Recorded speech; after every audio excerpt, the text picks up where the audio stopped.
Nama saya Erlinda Nurfitri, mahasiswi Prodi PIAUD di STAI Darul Falah. Pada kesempatan kali ini, saya ikut serta dalam kegiatan lomba storytelling virtual yang diadakan oleh Hima PIAUD STAI Darul Falah. Dukung aku ya, teman-teman. Kisah tenggelamnya harta si Korun. Kisah ini disebutkan dalam Al-Quran, surat Al-Qasas ayat 76 sampai 83. Dalam kisah ini, Allah memberikan pelajaran tentang seseorang yang suka membanggakan dirinya selama hidup di dunia. Sampai akhir hayatnya, dia terkubur bersama harta bendanya. Al-Kisah, di suatu daerah dekat Mesir, hiduplah seorang laki-laki yang sangat miskin, bernama Korun. Diketahui Korun ini adalah sepupu Nabi Musa, anak dari paman Nabi Musa yang bernama Yashar, adik kandung Imron, ayah Nabi Musa. Suatu hari, Korun dikunjungi oleh seseorang. Ternyata seseorang itu adalah Nabi Musa. Beliau berkunjung untuk menanyakan kabar saudaranya itu. Assalamualaikum warahmatullahi wabarakatuh. Waalaikumsalam warahmatullahi wabarakatuh. Wahai saudaraku, bagaimana kabarmu? Seperti inilah keadaanku. Aku sangat miskin, sampai-sampai aku tidak memiliki apapun untuk dimakan.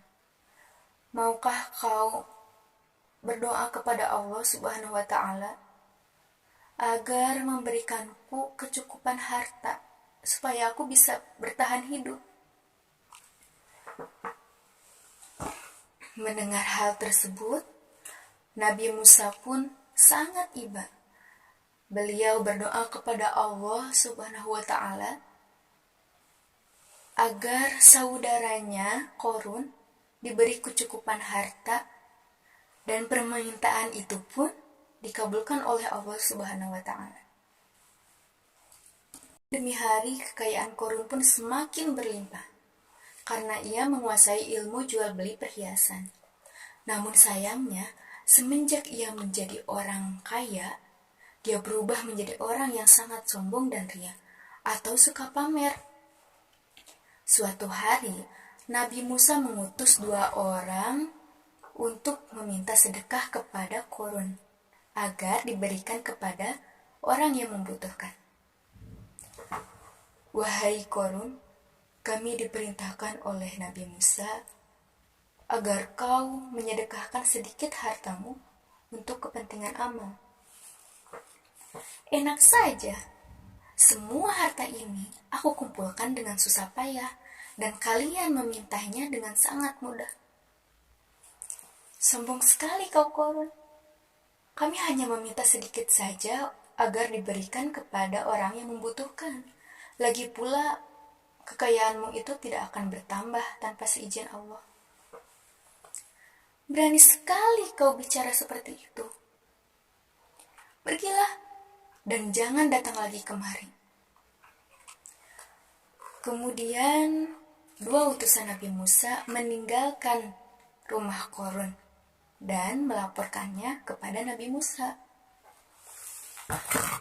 Sekarang hartaku sangat banyak. Tidak ada seorang pun yang bisa mengambilnya dariku. Sekarang, aku adalah orang terkaya di Mesir ini. Hahaha. Setiap hari, Korun selalu membanggakan dirinya. Dia sering berjalan-jalan keluar istana, mengenakan pakaian mewah, dan dikawal para pria perkasa. Untuk membawa kunci-kuncinya, tak sanggup hanya dengan 1 pelayan yang berotot kekar. Sampai-sampai orang-orang di sekitarnya sering membicarakan perilaku Korun itu. Wah, lihatlah Korun itu.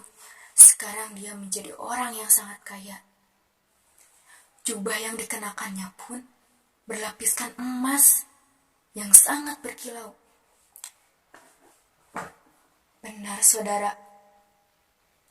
Namun sayangnya, dia sangat sombong.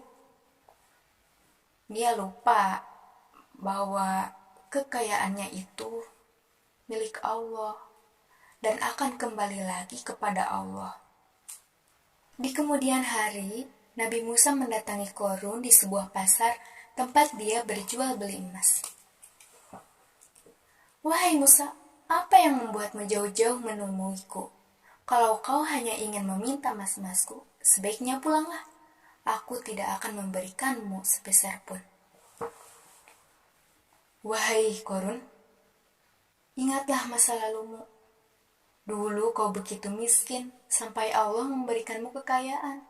Ingatlah, wahai Korun. Itu masa lalu, wahai Musa. Semua itu terjadi karena ilmu dagang yang aku pelajari, bukan karena Allah. Korun tetap bersikukuh. Dia menganggap bahwa kekayaannya itu ia dapatkan karena kerja kerasnya selama ini.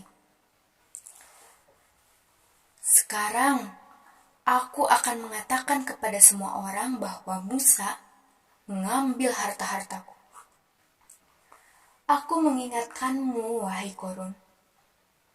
Setiap harta yang kita miliki, terdapat 2,5% hak milik orang miskin di dalamnya. Janganlah bersikap sombong, wahai Korun, dan bantulah orang yang membutuhkan. Jikapun kau tidak berkenan, Allah akan dengan mudah mengambilnya, seperti saat Allah memberikannya. Sepeninggal Nabi Musa, kesombongan Korun semakin bertambah. Bahkan, dia juga suka merampas harta milik orang lain untuk menambah kekayaannya itu. Suatu ketika, datanglah azab dari Allah. Tiba-tiba langit menjadi gelap, bumi bergemuruh, benda-benda di dalam rumah Korun semuanya bergetar. Apa yang terjadi? Bagaimana dengan hartaku? Oh, emas-emasku, berlian pujaanku, perhiasan dewaku yang sangat berharga. Pelayan, selamatkan hartaku. Semuanya amankan sebelum sempat menyelesaikan ucapannya. Tiba-tiba, lantai rumah Korun terbelah menjadi 2 bagian. Begitulah akhir kisah Korun yang sombong. Gempa bumi melenyapkannya ke dalam tanah bersama harta bendanya. Seperti yang disebutkan dalam Al-Quran, surat Al-Qasas ayat 81, yang artinya, maka kami benamkan dia, Korun, bersama rumahnya ke dalam bumi. Maka tidak ada satu golongan pun yang akan menolongnya selain Allah. Dan dia tidak termasuk orang-orang yang dapat membela diri.